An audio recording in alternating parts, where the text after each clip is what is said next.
को एक बार शेयर कर दीजिए, आप लोगों वीडियो को जल्दी से लाइक कर दीजिए। देखिए पहला क्वेश्चन पूछा गया था कि गुजरात का नृत्य कौन सा है। तो देखिए ऑप्शंस में क्या दिया था ये तो खैर हमको नहीं पता है। गुजरात का जो नृत्य है वो है गरबा। अगर ऑप्शंस में डांडिया हो, भवई हो, टिप्पणी हो, पत्थर हो या हुडो हो तो आप उस पर भी टिक कर सकते थे। ठीक है, अगला क्वेश्चन देखेगा।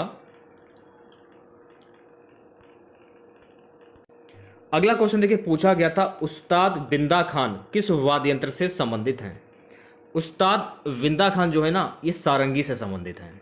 अगर हम बात करें उस्ताद बिंदा खान की तो उस्ताद बिंदा खान का जन्म 20वीं शताब्दी के पूर्वार्ध के दौरान दिल्ली में संगीतकारों के एक परिवार में हुआ था। नेक्स्ट क्वेश्चन देखिए गाइस पूछा गया था भारतीय उपमहाद्वीप की सबसे पुरानी लिपि कौन सी है। तो भारतीय उपमहाद्वीप की सबसे जो पुरानी लिपि है वो है ब्राह्मी लिपि। इस क्वेश्चन से रिलेटेड एक्स्ट्रा फैक्ट जान लीजिए आप लोग। देखिए ब्राह्मी लिपि जो है ना ये भारत की प्राचीनतम लिपियों में से एक है। इसका प्रयोग प्राचीन उदाहरण अशोक के अभिलेखों के रूप में उपलब्ध है। ये बाएं से दाएं लिखी जाती है, तो ये भी आपको ध्यान में रखना है। नेक्स्ट क्वेश्चन पूछा गया था कि भारत के कितने देशों के साथ समुद्री सीमा लगती है। कुल 7 देशों के साथ भारत की समुद्री सीमा लगती है। कौन कौन से देश हैं वो? पाकिस्तान हुआ, मालदीव हुआ, श्रीलंका हुआ, बांग्लादेश हुआ, म्यांमार हुआ, थाईलैंड हुआ और इंडोनेशिया हुआ। नेक्स्ट क्वेश्चन देखेगा सभी बच्चे। देखिए अगला क्वेश्चन पूछा गया था गांधी इरविन समझौता ये कब हुआ था। देखिए गांधी इरविन समझौता जो है ना 5 मार्च 1931 को हुआ था। गांधी इरविन समझौते पर 5 मार्च 1931 को महात्मा गांधी और वायसराय लॉर्ड इरविन ने हस्ताक्षर किए थे, तो ये आपको ध्यान में रखना है। दूसरी बात, इस समझौते में गांधी ब्रिटिश शासन के खिलाफ भारत में सविनय अवज्ञा आंदोलन को समाप्त करने और दूसरे गोलमेज सम्मेलन में शामिल होने के लिए सहमत हुए थे। चलिए बात करेंगे नेक्स्ट क्वेश्चंस की। मौलिक अधिकार से क्वेश्चंस पूछा गया था, तो इसमें देखिए मौलिक अधिकार के बारे में आप लोग अच्छे से जान लीजिए। जो स्वतंत्रता का जो अधिकार है ना ये 29 से 30 आर्टिकल में आ जाता है। शोषण के विरुद्ध का अधिकार जो है 25 से 28 आर्टिकल में आ जाता है। धर्म की स्वतंत्रता का अधिकार 19 से 22 आर्टिकल में आ जाता है। सांस्कृतिक और शैक्षिक अधिकार ये 23 से 24 आर्टिकल में आ जाता है। तो ये सारे फैक्ट आपको ध्यान में रखने, क्योंकि मौलिक अधिकार से हर शिफ्ट में एक क्वेश्चन पूछा जा रहा है। एक क्वेश्चन था कि ग्रीन रिवॉल्यूशन के जनक कौन थे। देखिए ग्रीन रिवॉल्यूशन के जनक थे नॉर्मन बोरलॉग। अगर हम बात करें नॉर्मन बोरलॉग की तो ये एक अमेरिकी कृषि वैज्ञानिक और मानवतावादी थे।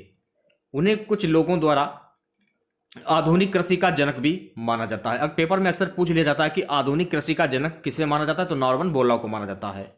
और देखिए नॉर्मन बोरलॉग को वर्ष 1970 में नोबेल शांति पुरस्कार से सम्मानित किया गया था, तो ये भी फैक्ट आपको ध्यान में रखना है।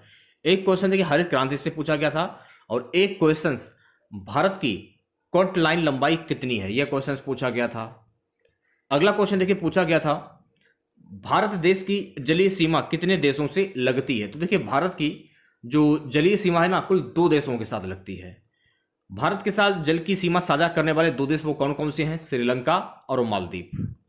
चलिए बढ़ते हैं नेक्स्ट क्वेश्चन की ओर। अगला क्वेश्चन जनगणना 2011 सर्वाधिक साक्षरता दर किस राज्य की है।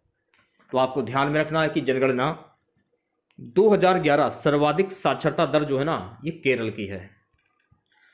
भारतीय जनगणना 2011 की जनगणना रिपोर्ट के अनुसार केरल की साक्षरता दर 94% है। यह आपको ध्यान रखना है। केरल की कुल साक्षरता दर सबसे अधिक है। पुरुष साक्षरता दर की अगर हम बात करें तो पुरुष साक्षरता दर 96.11% है, जबकि महिला साक्षरता दर 92.07% है। केरल की कुल साक्षरता दर 94% है, जो भारत में औसत साक्षरता दर 72.98% से अधिक है। तो ये सारे फैक्ट आपको ध्यान में रखने, क्योंकि इन्हीं फैक्ट से पेपर में क्वेश्चंस पूछ लिए जाते हैं।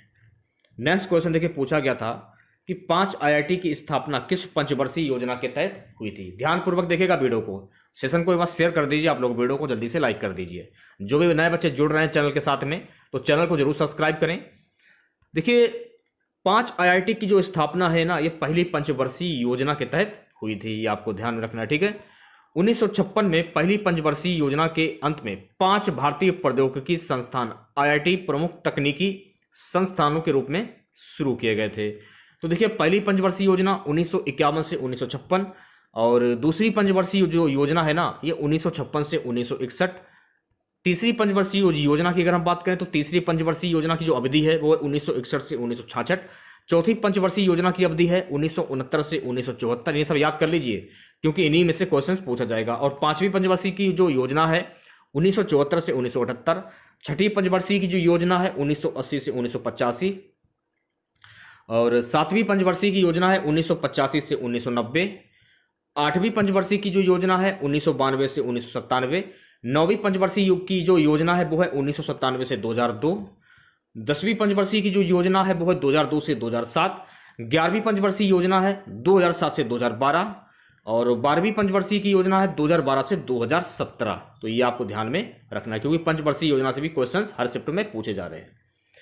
देखिए नेक्स्ट क्वेश्चन पूछा गया था कि मैसूर दशहरा ये कहाँ मनाया जाता है। देखिए मैसूर दशहरा जो है ना ये कर्नाटक में मनाया जाता है और इस उत्सव की शुरुआत जो है ना 15वीं शताब्दी के विजयनगर के राजाओं ने की थी। तो ये आपको ध्यान रखना है।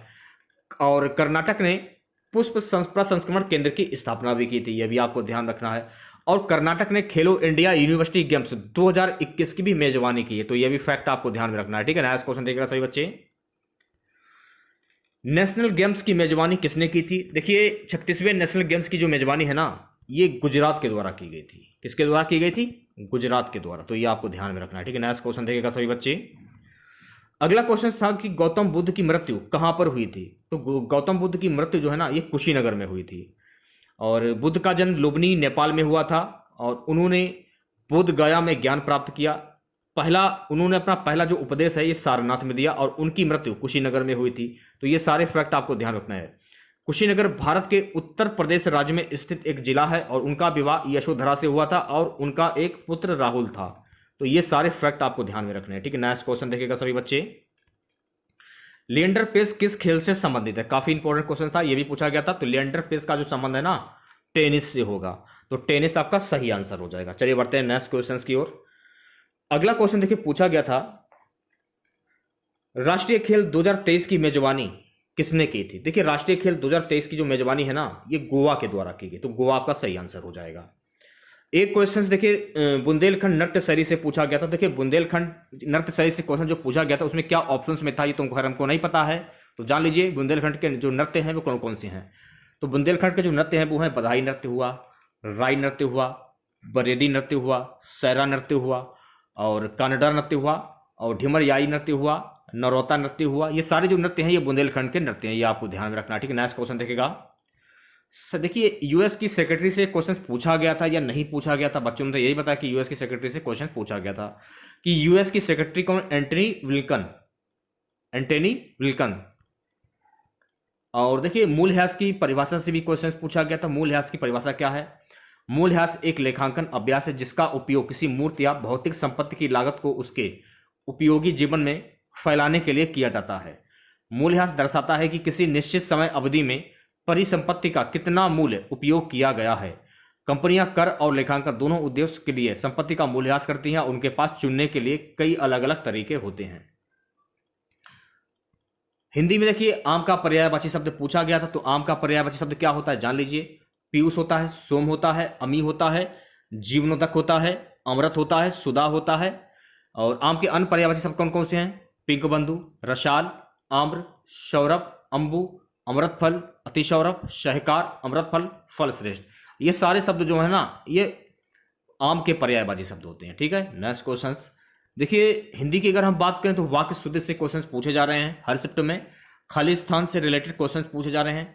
विलोम शब्द से भी क्वेश्चन पूछे जा रहे हैं हर शिफ्ट में। लगभग 2 से 3 क्वेश्चन विलोम शब्द से पूछे जा रहे हैं। पर्यायवाची से भी 2 क्वेश्चन पूछे जा रहे हैं। गद्यांश से 5 क्वेश्चन पूछे जा रहे हैं हर शिफ्ट में। और गद्यांश जो पूछा जा रहा है बिल्कुल सिंपल सा गद्यांश पूछा जा रहा है। ये नंबर आप लोगों के लिए बिल्कुल फ्री के नंबर होते हैं। 5 नंबर यहाँ से आप अर्जित कर सकते हैं और आप कटाव के दायरे में आ सकते हैं। बिल्कुल फ्री के नंबर होते हैं। मुहावरे से लगभग ये मान के चलिए 1 से 2 क्वेश्चन पूछे जा रहे हैं मुहावरे में। इसी शिफ्ट में मुहावरे से क्वेश्चन भी पूछे गए हैं, ठीक है। तो इतने ही क्वेश्चन हमको मिले हैं, इससे ज़्यादा क्वेश्चन हमको नहीं मिले हैं। तो अगर आप लोगों को वीडियो अच्छा लगा हो तो प्लीज़ वीडियो को लाइक और शेयर जरूर करें और जो भी हमारे नए बच्चे हैं, जिन लोगों ने अभी तक चैनल को सब्सक्राइब नहीं किया है, तो प्लीज़ चैनल को जरूर सब्सक्राइब करें और नोटिफिकेशन बेल ऑन करना ना भूलें। मिलते हैं नेक्स्ट वीडियो के साथ। जय हिंद, जय भारत।